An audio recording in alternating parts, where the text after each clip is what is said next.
Telangana cabinet విస్తరణకు సంబంధించిన update చూస్తున్నాం. ముగ్గురు కొత్త వారికి కేబినెట్ లో అవకాశం దక్కింది. చెన్నూరు ఎమ్మెల్యే గడ్డం వివేక్ కు మంత్రిగా అవకాశం దక్కింది. ఇక మానకొండూరు ఎమ్మెల్యే కవ్వంపల్లి సత్యనారాయణకు అవకాశం దక్కింది. మక్తల్ ఎమ్మెల్యే వాకటి శ్రీహరికి కేబినెట్ లో బెర్త్ కన్ఫర్మ్ అయింది. మాల వర్గం నుంచి వివేక్ కు దక్కింది ఛాన్స్. ఇక మాదిగ వర్గం నుంచి సత్యనారాయణకు అవకాశం దక్కింది. ముదిరాజ్ సామాజిక వర్గం నుంచి శ్రీహరికి ఛాన్స్ దక్కింది. మంత్రివర్గ విస్తరణపై చాలా రోజులుగా కొనసాగుతున్న సస్పెన్స్ కు ఇప్పుడు తెరపడింది. 3 కీలక సామాజిక వర్గాల నుంచి కేబినెట్ మంత్రులను ఎంపిక చేసింది కాంగ్రెస్ హైకమాండ్. మాలా మాదిగకు సమన్యాయం చేస్తూ ఇప్పటి వరకు ప్రాతినిధ్యం లేని ముదిరాజులకు ఈసారి అవకాశం కల్పించింది. మరోవైపు ఈసారి రెడ్డి సామాజిక వర్గానికి నిరాశ తప్పలేదు.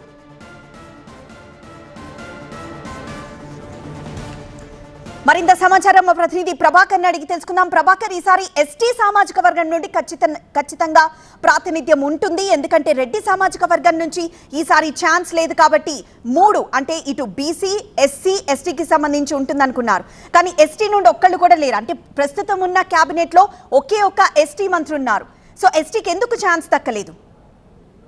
రైట్, ఎస్టీకి సంబంధించి క్యాబినెట్లో చోటు దక్కుతుంది అనుకున్నారు. కాకపోతే అది 6 బెర్తులు ఉన్నాయి కాబట్టి అది 4 కానీ 5 కానీ తీసుకున్నప్పుడు డెఫినెట్గా ఒక ఎస్టీకి ఛాన్స్ ఇస్తారనేది అయితే మొదటి నుంచి కూడా ప్రచారం జరిగింది. సో బాలునాయక్ లాంటి నేతలు అసెంబ్లీలో చిట్చాట్లో కూడా చెప్పారు. గతంలో కేసీఆర్ ప్రభుత్వం కూడా ఎమ్మెల్యేగా మంత్రులుగా అవకాశం ఇచ్చింది ఎస్టీలకు. ఒకసారి చందులాల్కి, మరొకసారి సత్యవతి రాథోడ్కి. ఈసారి కూడా ఇవ్వాలంటూ తమ డిమాండ్ కూడా బహిరంగంగా వ్యక్తపరిచారు. కాకపోతే ఈసారి మాత్రం ఆ కాల్ తీసుకోలేదు కాంగ్రెస్ పార్టీ. సో ప్రస్తుతం మనతో పాటు TV9 Telugu executive editor Muralikrishna ఉన్నారు. చెప్పండి, ఏ ఇన్ఫ్లుయెన్స్ పనిచేసింది అనుకుంటున్నారు? 1.5 కసరత్తు చేస్తూనే ఉన్నారు, ఆ సమీక్షలు, సమావేశాలు, ఢిల్లీ పర్యటనలు. ఏ ఇన్ఫ్లుయెన్స్ దీనిపైన పనిచేసింది అంటారు? హైకమాండ్ ఇన్ఫ్లుయెన్స్ అయితే ఇక్కడ క్లియర్ కనిపిస్తుంది. ఎందుకంటే రేవంత్ రెడ్డి స్వయంగా కోరుకున్నటువంటి సీనియర్ నాయకులైనటువంటి వాళ్ళకు కూడా అకామిడేట్ చేయలేకపోయినటువంటి సిచ్యువేషన్ మనం ఇక్కడ చూస్తున్నాం. దాంతోపాటుగా రెడ్డి సామాజిక వర్గానికి ఈసారి లేదు అనే విషయం ఆల్రెడీ ఇప్పుడు మనకి స్పష్టంగా కనబడుతోంది. రెడ్డి సామాజిక వర్గం ఇన్ఫ్లుయెన్స్ ఎంత ఉంది అనేది ఎందుకంటే కాంగ్రెస్ పార్టీకి రెడ్డి సామాజిక వర్గానికి ఉన్నటువంటి సాన్నిహిత్యం గురించి కొత్తగా డిస్కస్ చేయాల్సిన అవసరం లేదు. ఆ ఇన్ఫ్లుయెన్స్ ఆ స్థాయిలో ఉంటుంది కాంగ్రెస్ పార్టీ మీద. కానీ గతంలో ఉన్నంత కంఫర్టబుల్గా కాంగ్రెస్ పార్టీ జాతీయ నాయకత్వం లేదు కాబట్టి కొంత రేవంత్ రెడ్డి ఇన్ఫ్లుయెన్స్ చేసి ఇప్పించుకునే అవకాశం ఉంటే ఇప్పించుకోవచ్చు. కానీ బీసీ నినాదం ఒకసారి కాంగ్రెస్ పార్టీ తీసుకున్న తర్వాత ఖచ్చితంగా ఇప్పటికే ఆల్రెడీ రెడ్డి డామినేటెడ్ పార్టీ అని పేరు పడుతున్నటువంటి సందర్భంలో దాని నుంచి బయటికి రావాలంటే ఖచ్చితంగా గతంలో ఇచ్చినటువంటి కమిట్మెంట్స్ ఆల్రెడీ రాజగోపాల్ రెడ్డి లాంటి వాళ్ళకి కావచ్చు, లేకపోతే సుదర్శన్ రెడ్డి లాంటి వాళ్ళకి రేవంత్ రెడ్డి ఇచ్చినటువంటి కమిట్మెంట్స్ కావచ్చు, అలాంటివి ఉన్నాయి. మల్లెడ్డి రంగారెడ్డి లాంటి సీనియర్లు ఆల్రెడీ మొత్తం హైదరాబాద్ జిల్లాలో కానీ రంగారెడ్డిలో కానీ నాకంటే పెద్ద నాయకులు లేడని చెప్పుకుంటున్న మల్లెడ్డి లాంటి వాళ్ళు ఉన్నారు. వాళ్ళ ఇన్ఫ్లుయెన్స్ కొంత ఉంది. సో ఇట్లాంటి వాళ్ళు కూడా అకామిడేట్ చేయలేకపోతున్నటువంటి సిచ్యువేషన్. కాబట్టి రెడ్డి సామాజిక వర్గాన్ని పక్కన పెట్టిన తర్వాత బీసీ, ఎస్సీలకే ప్రాధాన్యత ఇస్తోంది పార్టీ అని చెప్పుకోవడానికి ఇది ఒక మంచి అవకాశం. ఒకవేళ ఇంతకని మించి పెద్ద సమస్యలు ఏమైనా ఎదురైతే కూడా దానికి కూడా పార్టీ ప్రిపేర్ అయ్యి ఉండి ఒక 3 సీట్లు ఆల్రెడీ ఇప్పుడు ఇంకా రిజర్వ్ చేసి ఉంచుకుంది. ప్రస్తుతానికి 3 మాత్రమే ఫిల్ చేస్తుంది. రైట్, ఈ 3 విషయంలోనే ప్రధానంగా చర్చ జరుగుతుంది. 4 ఫిల్ చేస్తారనుకున్నారు, 5 ఫిల్ చేస్తారనుకున్నారు, ఇప్పుడు 3 ఫిల్ చేసి ఇంకో 3 ఇచ్చారు. ఎందుకు బీఆర్ఎస్ పార్టీ నుంచి కూడా చాలామంది ఎమ్మెల్యేలు కాంగ్రెస్ పార్టీలో చేరున్నారు, వాళ్ళని తీసుకునే ప్రయత్నం ఎందుకు చేయలేదంట? ఒక అవకాశం అయితే గతంలో అలాంటి ప్రయత్నాలు జరిగాయి. ఎందుకంటే మనం తెలంగాణ రాష్ట్ర ఏర్పాటు జరిగినటువంటి వెంటనే ఎవరు మంత్రి పదవుల్లోకి వచ్చారు అంటే ఆ రోజు తుమ్మల తమిళనాడు వచ్చిన సందర్భాలు మనం చూసాం.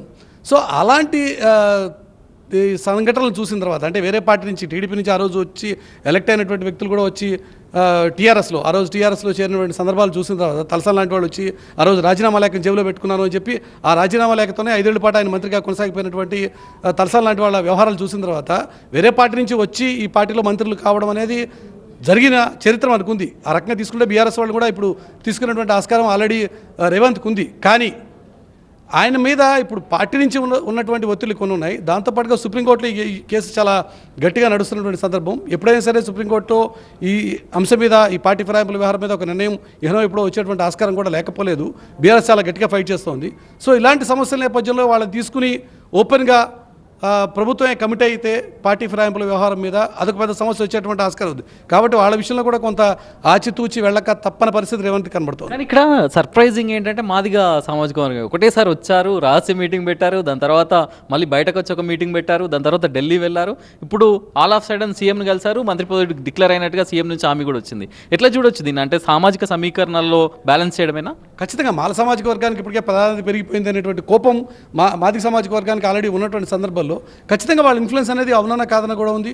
రెండోది బీజేపీ మాదిగల్ని దగ్గర చేర్చుకుంటూ మాదిగ సామాజిక వర్గానికి మేమే ఛాంపియన్లు చెప్పుకునేటువంటి ప్రయత్నం, ఎస్సీ ఎస్సీ రిజర్వేషన్లకు సంబంధించిన ఏబిసిడి వర్గీకరణకు సంబంధించిన వ్యవహారాలు ఆల్రెడీ నడుస్తున్నటువంటి సందర్భంలో దానికి వాళ్లే ఛాంపియన్లను చెప్పుకునేటువంటి ప్రయత్నం చేస్తున్న వ్యవహారంలో ఖచ్చితంగా తెలంగాణలో మాదిగ సామాజిక వర్గానికి ప్రాధాన్యత ఇచ్చి తీరాల్సిన ఒక అనివార్యమైన సిచ్యువేషన్ ఇప్పుడు కాంగ్రెస్ పార్టీలో పడింది. కాబట్టి ఆ ప్రభావం కూడా ఇప్పుడు స్పష్టంగా మనకి క్యాబినెట్ ఫార్మేషన్లో, క్యాబినెట్ ఎక్స్పాన్షన్లో మనకి ఇక్కడ కనబడుతుంది.